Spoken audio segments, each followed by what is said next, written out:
ba ba ba ba ba boo ba ba. Who's the man who will speak the truth? Boo ba ba ba ba ba boo ba ba. Lone candles that burn. Who's the man who will bring light into your life? Boo ba ba ba ba ba boo ba ba. Lone candles that burn. Who's the man who digs through human excrement to present you the gems? Boo ba ba ba boo ba boo ba ba. Lone candles that burn. Who's the man who kinda sometimes knows what he's talking about? Boo ba ba ba ba da boo ba ba. Lone candles that burn. Who's the man who has a scatterbrained, low IQ, and weak memory recall? Boo ba ba ba ba da boo ba ba. Lone candles that burn. Who's the man who plays games and complains that he sucks at them? Boo ba ba ba ba da boo ba ba. Lone candles that burn. Who's the man who has been accused of several attempts of bestiality? Boo ba ba ba ba da boo ba ba. Lone candles that burn.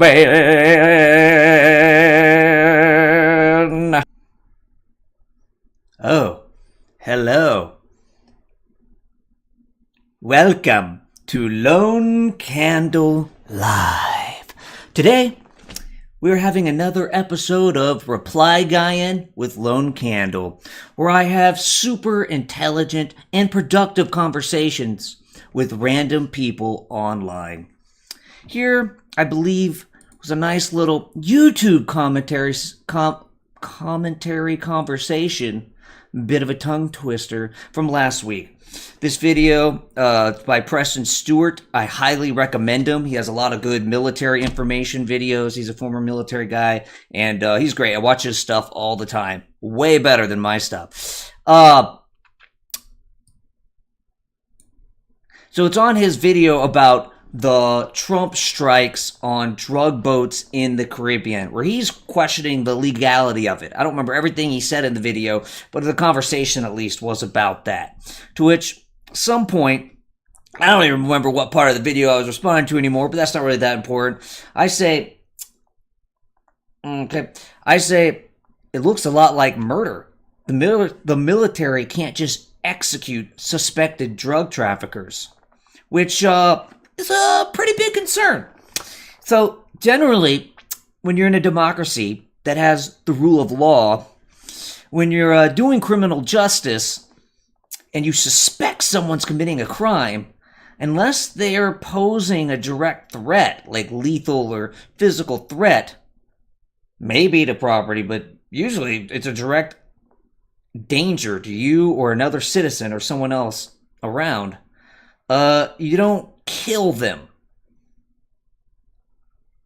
Police have the right to defend themselves, but not just kill people because they strongly suspect they are committing a crime. If anyone does that, that's called murder. It doesn't matter if you're a member of the military, doesn't matter if you're the officer of the law. If you kill someone just because you're pretty damn sure they're committing a crime, that's murder. Because in our society, we have laws, and we have courts, and we have due process, and you go through those courts when you're accused, and then, if found guilty, you have a punishment. Maybe it is the death penalty. Maybe it's something else. So, when Trump orders the military to kill suspected drug traffickers, that's murder. That sounds like a harsh, exaggerated word, but that's literally what it is. Now you could say, well, no, this is war. This is war. But no, that would be just making stuff up, because it's not. This is criminal justice. This is enforcing drug laws. That is not the same as war.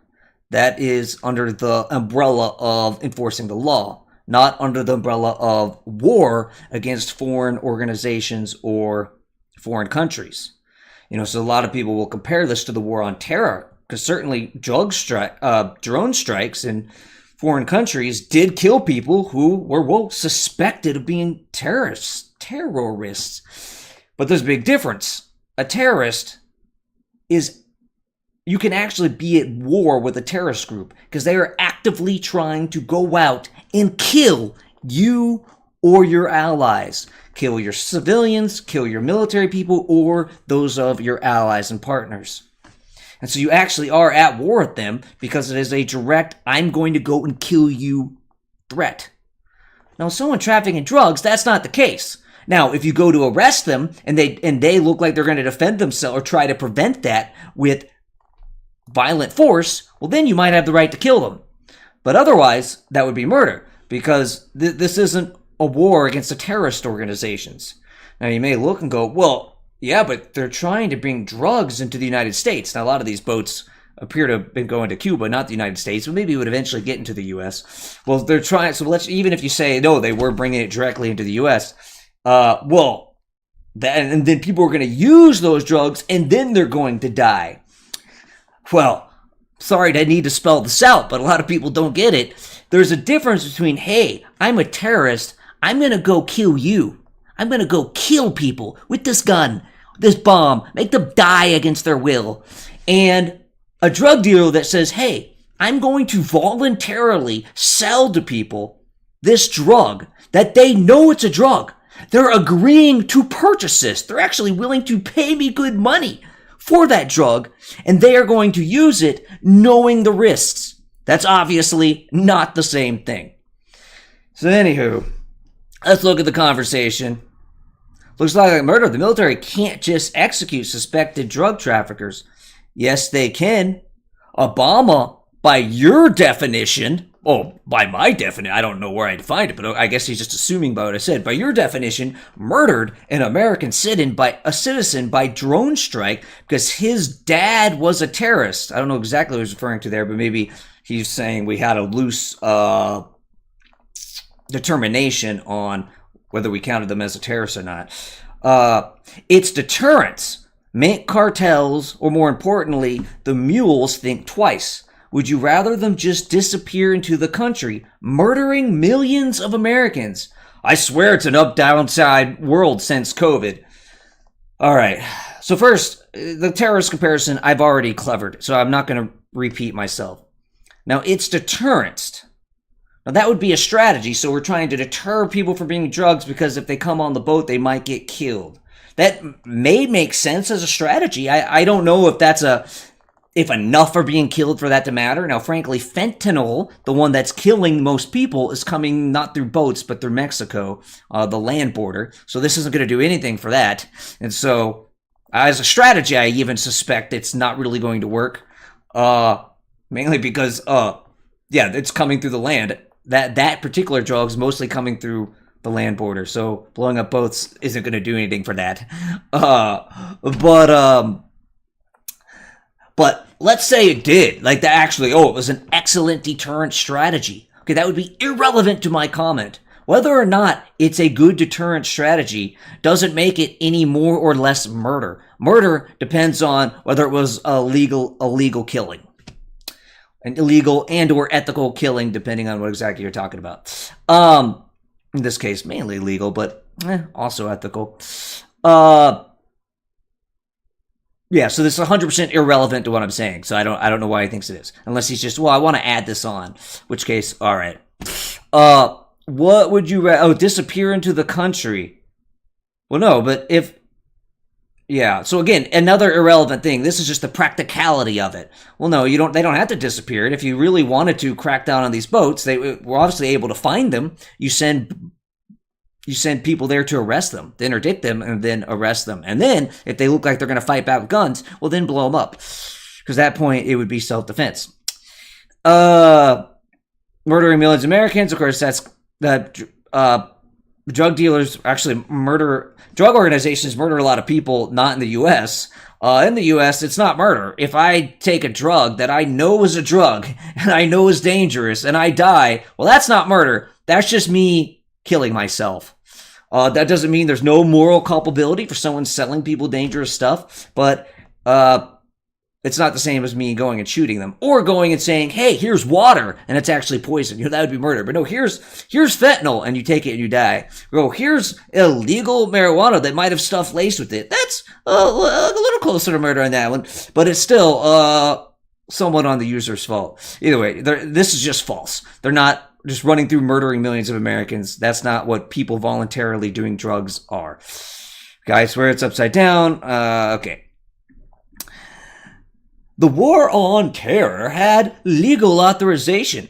This is the war on drugs, which isn't a war at all, but regular crime, which requires arresting and charging, not executions. Not all the boats were even headed to the U.S., and drug cartel members don't murder millions of Americans. They sell them drugs, and Americans foolishly get themselves killed with drugs they know are dangerous. If the goal is deterrence, it's still murder. For it not to be murder, it would require a reasonable legal justification. And there isn't one.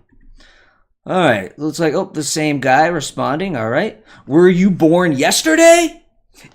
I've been told that question mark, exclamation point is the correct order, but I'm a bigger fan of exclamation point than question mark, because I'm really saying is, were you born yesterday? I'm like saying it loudly first. And then I'm going, with the question mark. So I disagree with this general usage. I know that's not on him. I've actually been told that I do it wrong, that it's supposed to be like he has it here. But I think it makes more sense to be like, were you born yesterday?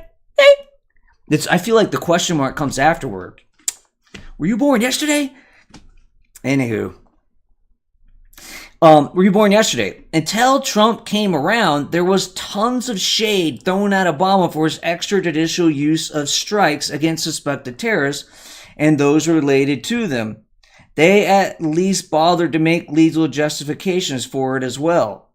Oh, wait, I'm completely confused. This is someone talking to the guy I just responded to. Okay, so this is another person. This is funny to... this is another person talking to the guy. So he's saying that... One thing, he's claiming that Obama's strikes were extrajudicial, but he's saying they did bother legal justifications. But anyways, yeah, well, that's a point to be made, that, a lot of people did criticize Obama for those drone strikes. So it's not like this is just some new thing of criticism, but also, there is a difference. They did at least bother to make legal justifications, and I think it's, whether you buy Obama's legal justifications or wasn't just Obama, there's multiple presidents for using drones to kill terrorists. It's clearly a night and day difference between drug trafficking, because one is arguably in the context of the war on terror, which it was legally given permission through Congress, making some extensions, but it was, or at least argued to be, and has been pretty much accepted by each president so far. Well, the war on drugs is obviously not a war. Anyways. All right, so here is G5 responding to Seamus. They are making a legal justification. Video of bolts full of drugs going boom, case closed. So that's obviously nonsense. That's not a legal justification. That's a legal justification that, hey, look, they're committing a crime, not, it's now legal for me to kill them. Because the legal justification for killing someone is not evidence of them committing a crime. Appearing to be on a boat full of drugs does not come anywhere close to legally justifying killing. The rule of law requires due process. You arrest the suspects and make your case in court. Anything less is murder. The war on terror was under the umbrella of authorized legal force and war. There's a big difference between a terrorist coming to kill you and your allies and a drug boat coming to sell people drugs who voluntarily pay and use the substances. Okay, I feel like I read that. Yeah, I don't know why that's here twice. That happens a lot. Okay, now it's back to people responding to my original, which is just, it looks a lot like murder. So this guy, so I say, looks like murder. The murder can't just execute them.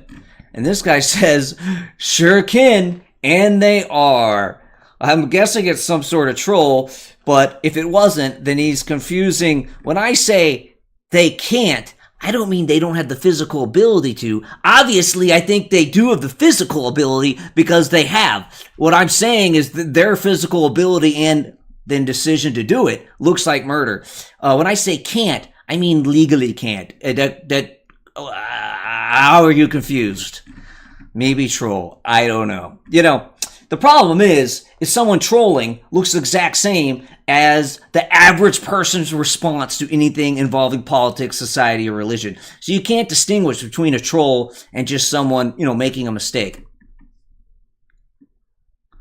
Sure they can and are. Well, not legally. Doesn't seem we care about the law when it comes to anything like immigration, so should I care?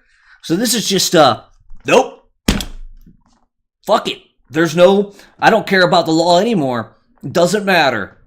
Which is if you really believe that, that's extremely dangerous. Extremely dangerous to think, the law doesn't matter.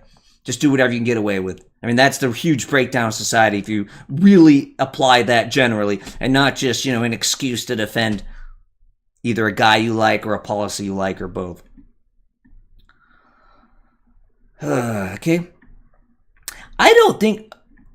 All right. So, though I wrote a whole bunch here, and if I remember, I'm pretty sure I went off on something and I reread what he said and then realized, maybe he didn't really mean that. So this focus is a little exaggerated. But there's probably people out here who need to hear this. So my millions of people watching this right now on the stream, I'm pretty sure that says millions, need to hear it.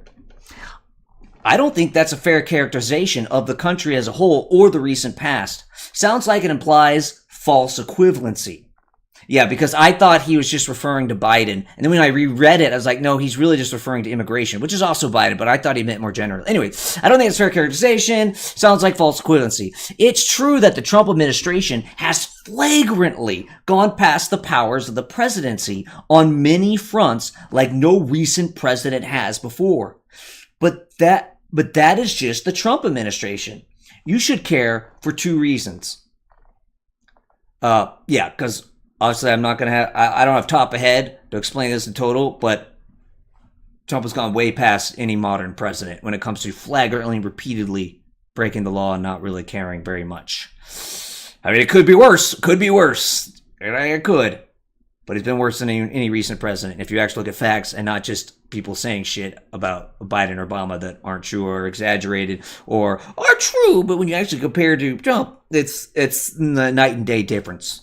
Okay, you should care for two reasons. One is because if foreigners on suspected drug boats can be killed outside of the law, if suspected illegal immigrants can be arrested, imprisoned, and deported without due process, if media, lawyers, and corporations can be unjustly pressured with presidential power, if former or current officials can be prosecuted based on revenge or political calculus rather than efficient enforcement of justice, then it is more likely that this or future presidents will do this to you, your friends, or your family. If the rule of law and constitutional democracy breaks down, that will be bad for most people in the long run, including people you care about. You. 2. The United States is just another country if not for its commitment to democracy, the rule of law, and individual liberties. The principles matter, and allowing them to be repeatedly and flagrantly broken ends the United States as a country with positive principles at its core, even if it has had major problems, major failures in sticking to the principles from the beginning. So basically, yeah, and the second paragraph about the final paragraph, I think, is when I go, he's really just referring to immigration here. And of course, I think I tried to put way too much into one paragraph. That's not even what I'm trying to say. This is like a 10-page thing that I forced into one paragraph. First, let's talk about these. So, He said, why should he care? Essentially, why should I care about the rule of law? I'm sure someone could think of better or more reasons. But here are at least two important ones. One is because once the foreign war law rule of law breaks down, if the president, if police, if the military can harm you, and by the way, all these things I listed weren't like hypotheticals. They're things Trump is doing. And this is ridiculous. People don't realize the times we're living in. That if they're doing this to all these people, these things to these people, you're that many steps closer to just doing it to anyone. And so, yeah, it could happen to you directly. And so, for the sake of yourself, your friends, your family, things you directly care about, even just, you selfishly caring about yourself and maybe also your friends and family, if you care about them, you should want to live under a country that follows the rule of law so that you aren't unjustly imprisoned or killed. Or there's a less chance of it. And then the second one is more or less appealing to self, just more appealing to the United States. Any country that wants to be a noble country, this should be true for. So obviously this isn't true for just the U.S., but the U.S. was founded on ideals. They, of course, had a lot of trouble living up to them, but they were founding on those ideals and have made progress in making a more perfect union. And those ideals are really important for the identity of the nation. They need to be. And really, if it's not really trying to live by democracy, the rule of law, individual liberties, then it really is just another country doing it can defend itself, and that's all. And it makes a lot weaker the ethos and the desire to care about the prosperity and power of the United States. Anyways, all right. Now, on immigration, I believe is what this is on. The law cannot and should not be enforced in a draconian manner. We don't want to literally enforce every broken law. Driving 31 in a 30 is illegal, but it would actually be injustice to be given a ticket for such a violation. It also would be a waste of societal resources. Of all crimes broken, crossing a line one isn't supposed to because they want to create a better life should create high sympathy. We already were arresting and deporting criminals that do more than this. So I don't think a lack of draconian enforcement here justifies not caring about unconstitutional actions by a president. But also, a lot of the recent illegal immigration under Biden wasn't illegal. I mean, some of it was, but a lot of it wasn't. Biden let them in under asylum claims, which is a legal form of immigration. It was still an abuse of the asylum system because most of these claims were likely bad, and letting these people stay in the country while their claims were slowly worked out in court only incentivizes more people to come. Biden's immigration policies were atrocious, and about 3 years into it, he suddenly changed course, showing that he could have been tougher the whole time.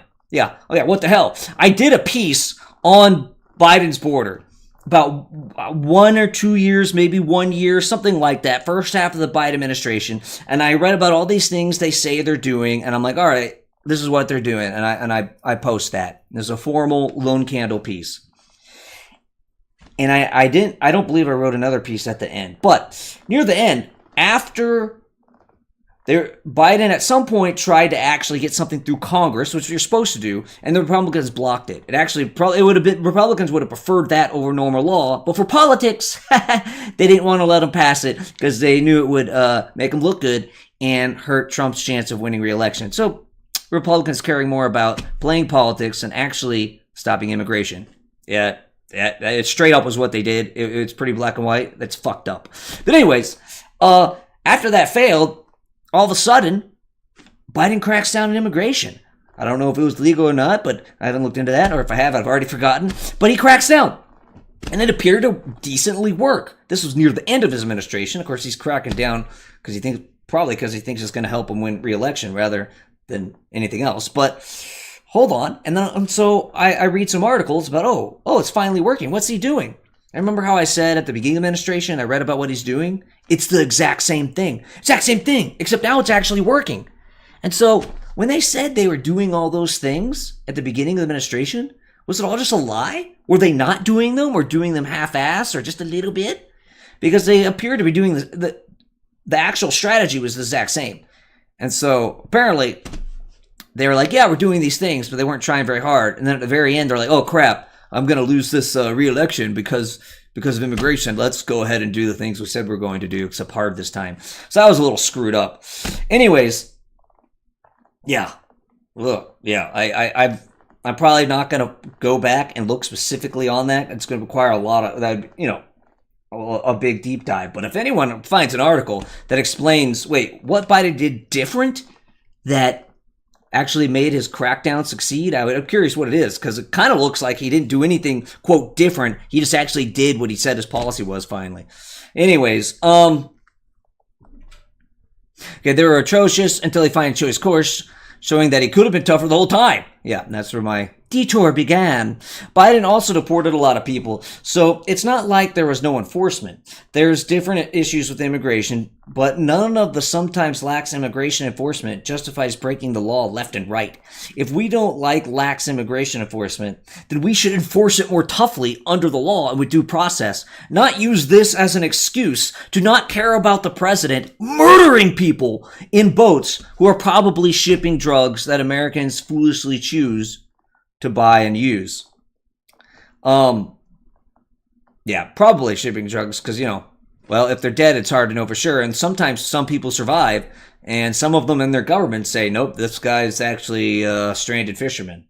Now, are they telling the truth? I don't know, but it's definitely possible that we screwed up and killed innocent people, which, by the way, it's murder either way.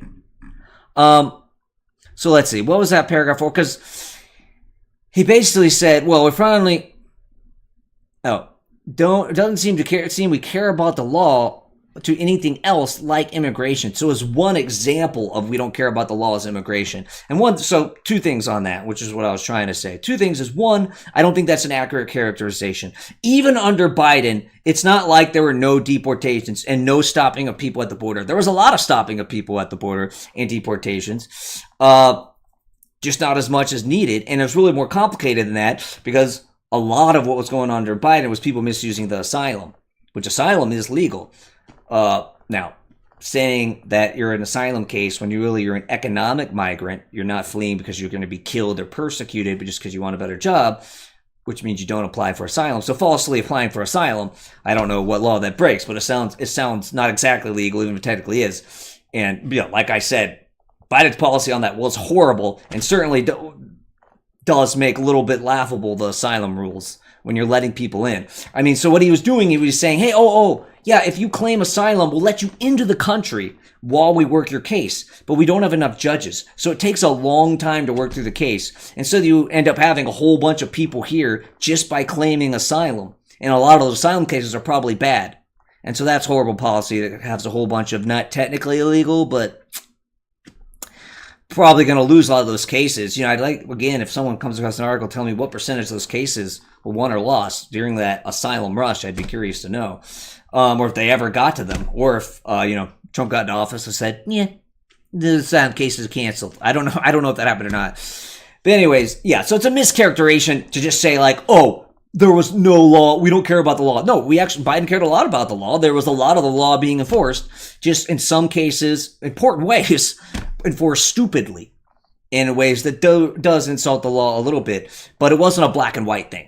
So A, it's a mischaracterization. B, the extent that the law's not as enforced as an ideal, which there's a lot of reasons for that. It wasn't not just Biden, partly just there's not enough resources to deal with the problem. But none of that justifies other illegal actions by the government, especially when we're talking about murdering people. I mean, let's use kind of an extreme where it was just straight up, no asylum, it was just straight up illegal immigrants and we're just not enforcing it. Now, that's bad. We should enforce that. But let's see what that is. That's, a bunch of people have like a poor life and they want to come here and work hard and have a better life, which is what the vast majority were. And by the way, they're always looking for criminals to try to deport them, who are criminals on top of illegally crossing the border. So look, I'm a bunch of people. I'm here breaking the law because I shouldn't be here, but I'm here and I'm working hard trying to have a better life. So we're not following the law well by allowing that. And because we're doing that, this somehow justifies murdering people, not caring about the rule of law and due process when enforcing criminal justice, and just killing people we think are criminals. What? That doesn't make sense at all. It makes no sense. It doesn't justify it. And this type of attitude will be the end of the republic and due process and the rule of law as we know it if it is too widespread. All right.